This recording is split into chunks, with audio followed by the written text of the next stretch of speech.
Ooh, it's time for a spooky video. Hopefully that's scary enough, just my face. For you, don't need any gimmicks, don't need any props, because today we're talking about horror movies.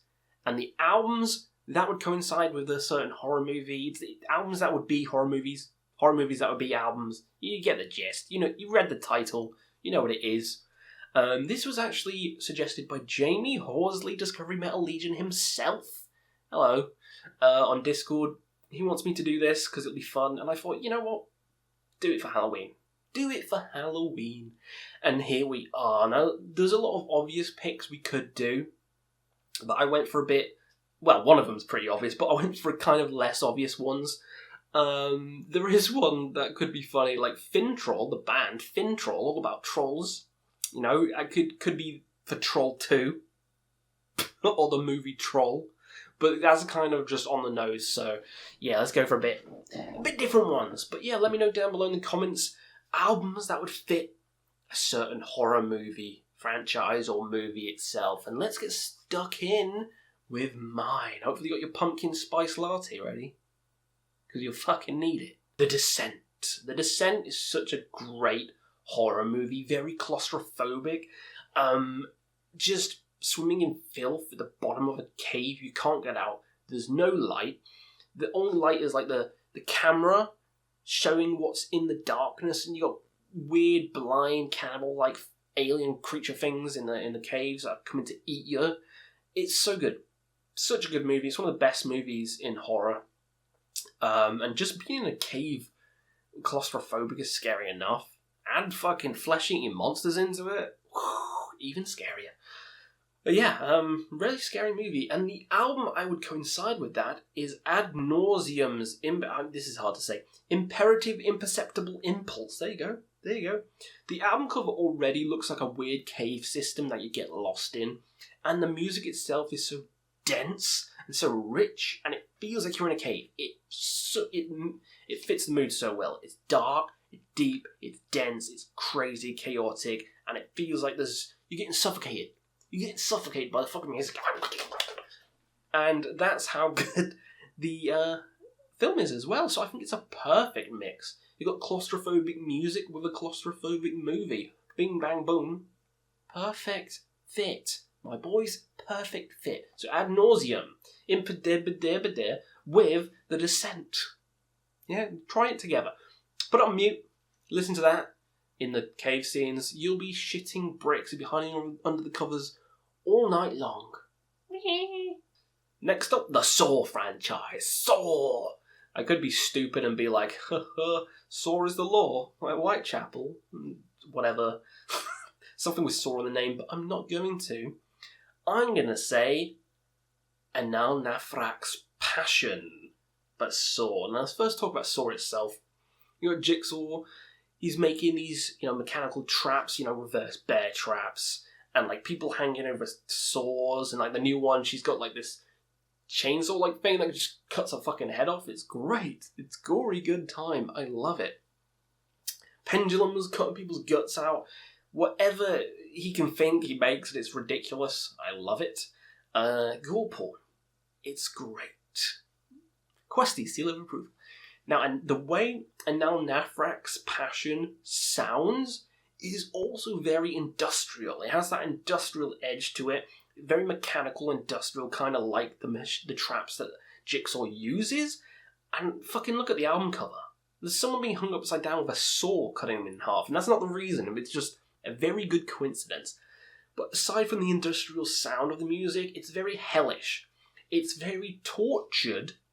And that's what most of the people are going for in Saw. They're getting tortured. And the tortured screams in this album is ridiculous. It's the craziest vocal performances ever. And it even has Rainer in from Bethlehem on one of the songs. Can't remember the song name. I think it's in German. Not too sure. Tote Head Hubel or something. Just fucking look it up. And his screams are just ridiculous. It feels like he's being tortured in one of the saw traps. Like, he's been thrown into the needle pit. He's like... And it's just ridiculous. Most of the sounds sound like people are being tortured, and that's what's happening in Saw. So I think it's a perfect mix. Saw and now Nafrak. Pachan. Event Horizon. Is it sci-fi? Is it horror? It's a bit of both. It's a bit of both. We won't need eyes where we're going. Very creepy, like the deep recesses of space. There's a portal opened, and just hellish things are happening now that portal is open. They're lost in space. Things are happening. People are there. They're not there. What's going on? You need to watch it.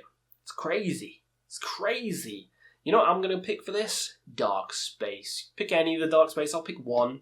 There's a bit more of a nightmare fuel on one. I just think it's creepier. Yeah, I could pick this for Aliens as well, but I'm picking it for Event Horizon. I feel like it just fits the mood more. And Lost in Space, the darkness of space comes through in the music. The hellish nature comes through. The terrified, muffled screams. The muffled part is very good. Like through an intercom. So good. Such a creepy album.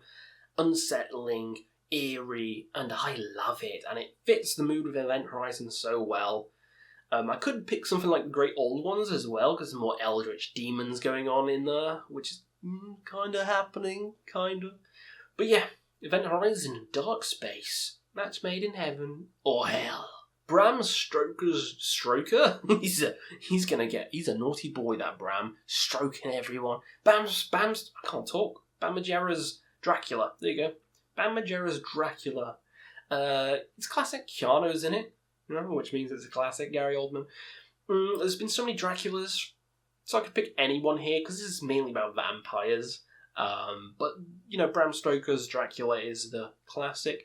So I'm going to pick Tribulation, Children of the Night. This is so in that vampire vein, that spooky but kind of elegant vampire vein, you know what I mean? You have crazy music like the now Nafrags and Dark Space, but this is more of a refined taste, kind of like vampires themselves.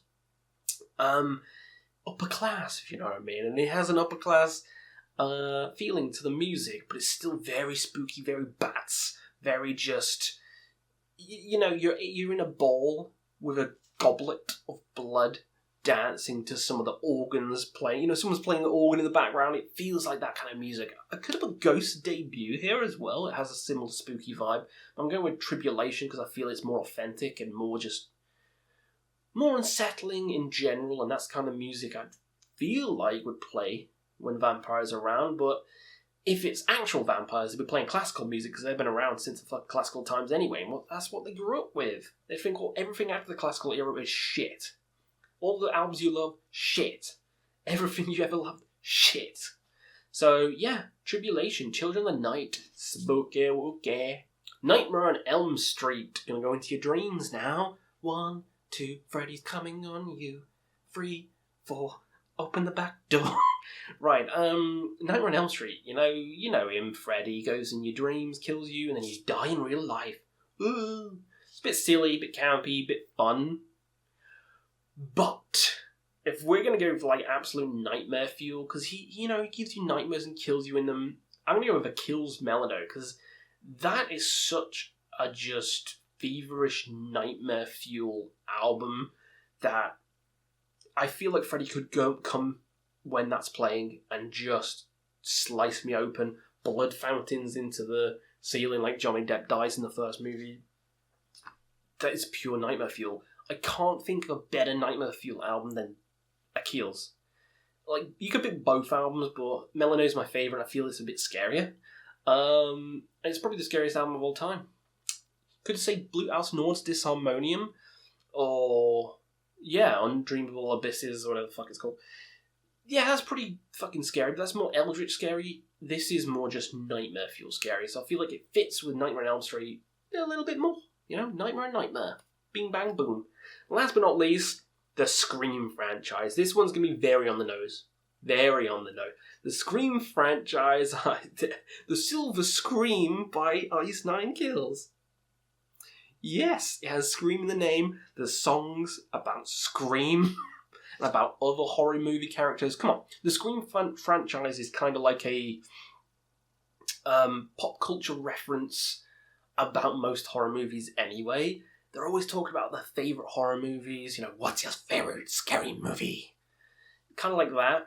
Whereas this is a band all about scary movies. It just fits so well. You know what I mean? It just fits so well. You got the band parodying movies and the movie parodying other movies. It works hand in hand. Yes, I could pick this for every horror movie, because they've done ones on Psycho, on Nightmare on Elm Street, on American Psycho, anything.